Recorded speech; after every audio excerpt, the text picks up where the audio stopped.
de jeugd luisteren naar hem. Wat Sipke graag wil, dat dient ze. En dat wil mijn oren trainers, ik snap het net. Hij heeft een bepaald overwicht erin. En iedereen die dat. Er wordt al de hele week op praat in Twiesel.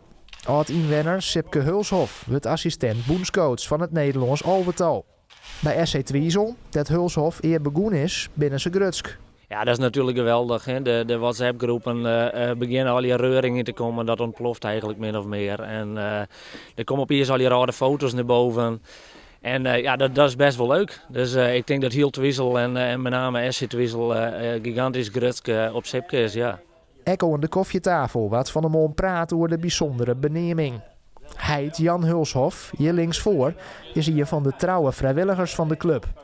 Hij is grutsk op zijn zoon, maar praat er liever net over op camera. Jan Hulshof is ik beter bekend als de oude pomphouder van de Shell. Hè. En nou ja, die wens zich heel leven al in het dorp. Ja, en Sipke, dat is zijn zoon. En nou ja, goed, Jan die had zich best wel het gemaakt eigenlijk voor de club. Hè. De technische commissie, al dat soort zaken. En ik word wat andere taken. En die Jan die is natuurlijk hartstikke gerust op dat zijn zoon dat bewerkstelligen had, ja. Op de Vrete Moon wordt het complex van Twiesel toch een verste ploeg vrijwilligers creërs maken. Gewoon van haar Sipke in het verliezen meemaken.